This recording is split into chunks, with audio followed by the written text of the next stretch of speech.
Good morning, welcome back. My today's topic is physical features of India. Let's start. India is a vast country with varied landform. Landform की बात करूं तो India बहुत vast country में आती है जहां पर वेराइटी ऑफ लैंडफॉर्म पाए जाते हैं. अब लैंडफॉर्म मतलब क्या? कहीं पर पहाड़ है, कहीं पर डेजर्ट है, कहीं पर आइलैंड है, कहीं पर प्लेन है जमीन, कहीं पर प्लेट्यूज है. तो ये अपने आप में क्या शो करते हैं कि वेराइटी मतलब अलग अलग प्रकार के लैंडफॉर्म यहाँ पर हैं. सिर्फ इंडिया की अगर बात करें या किसी भी देश की बात करें तो सिर्फ वो क्या प्लेन ही होता है क्या? नहीं, तरह तरह के फिजिकल फीचर्स उसके अंदर इंक्लूड हो जाते हैं. Our country has all major physical features of the earth. अर्थ के जितने भी फिजिकल फीचर्स हैं जैसे कि mountain, desert, plains, plateaus, island, ठीक है, ये सब इंडिया में पाए जाते हैं. ठीक है, फिजिकल फीचर्स मतलब क्या? Mountain, desert, plains, plateaus, island. और इसका भी मतलब क्या? वैरायटी ऑफ लैंडफॉर्म्स इंडिया में पाई जाती है. क्लियर? अब जब मैं लैंड की बात कर रही हूँ तो नेचुरली रॉक उसका एक बहुत बड़ा पॉइंट है. आइए डिस्कस करते हैं. इंडिया में पाए जाने वाले rocks, some are very hard like marble. कुछ रॉक्स जो है वो बहुत हार्ड है. ठीक है, मार्बल जैसे कि which has been used for making Taj Mahal, जिसको ताजमहल बनाने में इस्तेमाल किया गया था, बहुत हार्ड है. सम आर वेरी सॉफ्ट, तो कुछ रॉक्स जो होते हैं वो बहुत सॉफ्ट होते हैं, like soapstone which is used in making talcum powder. इतने सॉफ्ट होते हैं कि उसको टैल्कम पाउडर बनाने में काम लिया जाता है. ठीक है, तो यहाँ पर वेराइटी ऑफ लैंडफॉर्म के साथ साथ वेराइटी ऑफ रॉक्स भी इंडिया में पाए जाते हैं. ये point clear? Next, soil. The color of soil varies from one place to other because soil is formed out of different types of rocks. अब है ना, मैं अगर इंडिया की बात करूं तो कहीं पर लाल मिट्टी है, कहीं पर काली, कहीं पर पीली, कहीं पर ब्राउन, है ना, अलग अलग तरह की सॉइल पाई जाती है. अगर मैं पहाड़ों का फॉर्मेशन भी देखूं तो अलग अलग पहाड़ अलग अलग जगहों पे पाए जाते हैं. तो होता क्या है एक्चुअली, बहुत सारी वेदरिंग, इरोजन, डिपोजिशन, ये प्रोसेस होती है जिसके थ्रू चेंज होते हैं कलर में, साइज में, शेप में, रॉक के, पहाड़ों के, मिट्टी के, है ना. तो ऐसे में जो भी सॉइल का कलर एक जगह से दूसरी जगह अलग होता है, उसका सबसे बड़ा कारण ये है कि सॉइल जो है वो किससे बनती है? अलग अलग रॉक्स से. ठीक है, अब उसका प्रोसेस मैं जस्ट आगे की तरफ आपको समझाने वाली हूँ. ठीक है, तो सॉइल इज फॉर्म, किससे बनेगी सॉइल? जब कभी भी रॉक का घिसाव चालू होता है ना, इरोजन चालू होता है, वेदरिंग चालू होता है, तो सॉइल बनती है. और इसीलिए अलग अलग रॉक के साथ जब ये प्रोसेस होती है तो अलग अलग कलर की सॉइल बनती है. जैसे कि मान लीजिए कि रेड स्टोन है, ठीक है, उसका जब वेदरिंग होगा, इरोजन होगा या फिर डिपोजिशन होगा तो ऐसे में उससे बनने वाली जो सॉइल होगी वो रेड कलर की ही होगी. Clear? India has large landmass formed during different geological period which has influenced her relief. अब यहाँ पर इंडिया का लैंडमास बहुत बड़ा है और यहाँ पर इतने सारे जियोलॉजिकल चेंजेस हुए हैं जिसकी वजह से उसके रिलीफ पे असर आता है, प्रभाव आता है. अब रिलीफ क्या है?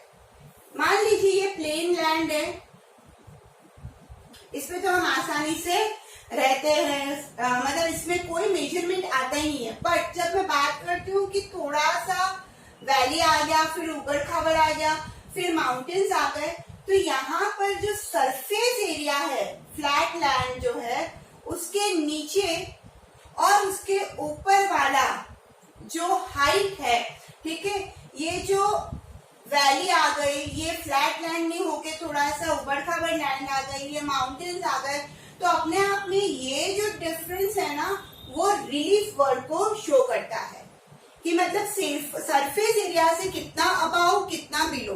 तो ये रिलीफ वर्ड इसको शो करता है.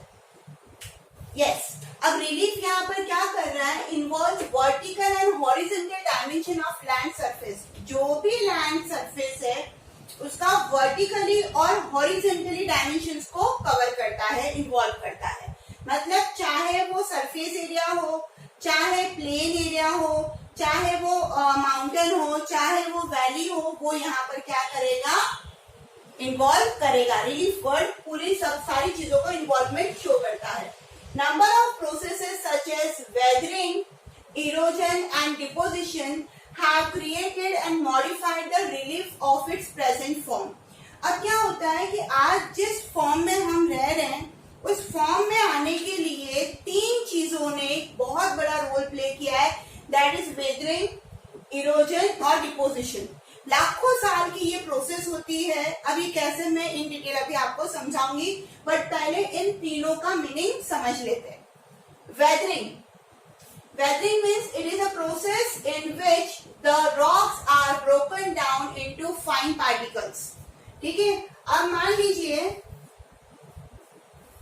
कि एक पहाड़ है, ठीक है, ये पहाड़ है और यहां से प्लेन स्टार्ट हो रहा है, फिर कुछ वैली है, ऊबड़ खाबड़ जमीन है, फिर वापस सरफेस आ रहा है, वैली आ रही है, माउंटेन आ रहे हैं, वैली आ रही है, माउंटेन आ रहे हैं, सरफेस आ रहा है। ठीक है, अब ऐसे में वेदरिंग क्या होता है कि इन पहाड़ों के ऊपर जो बड़े बड़े स्टोन्स हैं, उनके ऊपर कई सालों से सनलाइट का, बारिश का, हवाओं का प्रेशर ये झेल रहे हैं। ठीक है, तो क्या होता है, जब ये कंटिन्यूअस प्रेशर इतने सालों से झेलते हैं तो कहीं ना कहीं इनके अंदर घर्षण चालू हो जाता है, घिसाव चालू हो जाता है, इनके अंदर क्रैक्स आने लगते हैं, और जब ये क्रैक्स आते हैं तो ये रोल डाउन होकर पानी के साथ कहाँ आ जाते हैं, सरफेस एरिया पे। ठीक है, यहाँ तक क्लियर हुआ।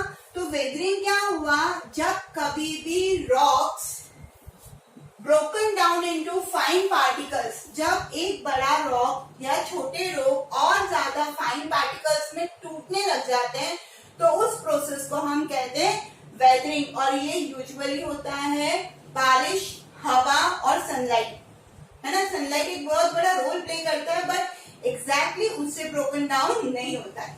ठीक है, सेकेंड इरोजन। यहाँ पर क्या है erosion, process in which rock particles are carried away by wind and water।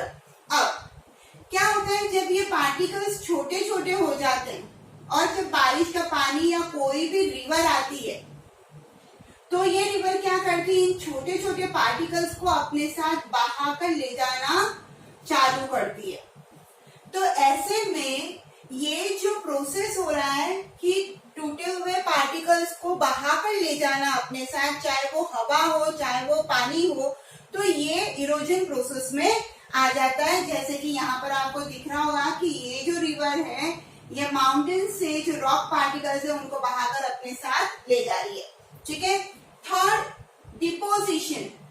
क्या है deposition, when the carried rock particles are deposited somewhere by water or air, it is known as deposition।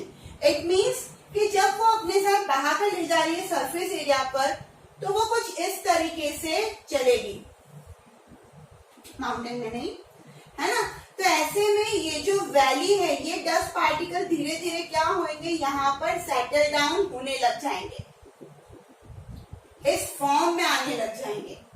तो ये जहां पर particles deposit हो जाते हैं और बाद में धीरे धीरे इसको प्लेन सरफेस में कन्वर्ट कर लेते हैं, तो ये डिपोजिशन मेथड कहलाता है। ऐसे में जब नदी का पानी सूख जाएगा तो ये कुछ इस फॉर्म में आ जाएगा। पहले तो वैली लग रही थी यहाँ पे, बट धीरे धीरे डिपोजिशन, लाखों सालों तक ये प्रोसेस चलता है जैसा कि मैंने कहा। तो ये क्या हो जाएगा, धीरे धीरे डिपोजिशन होते होते प्लेन सरफेस में कन्वर्ट होने लग जाएगा। और जहां पर प्लेन सरफेस आ रहा था स्लैंटिंग में, वहां पर उस पत्थर की स्पेस के वहां पर जगह बन जाएगी और वो डिपोजिशन होने में भी बहुत लंबा टाइम लगेगा। I hope 3 processes weathering, erosion, deposition clear हो गया होगा आप लोगों को। क्लियर, ठीक है। Very good. अगर कोई डाउट है तो कमेंट करिए और पढ़ते रहिए social studies with Sangeeta. Thank you.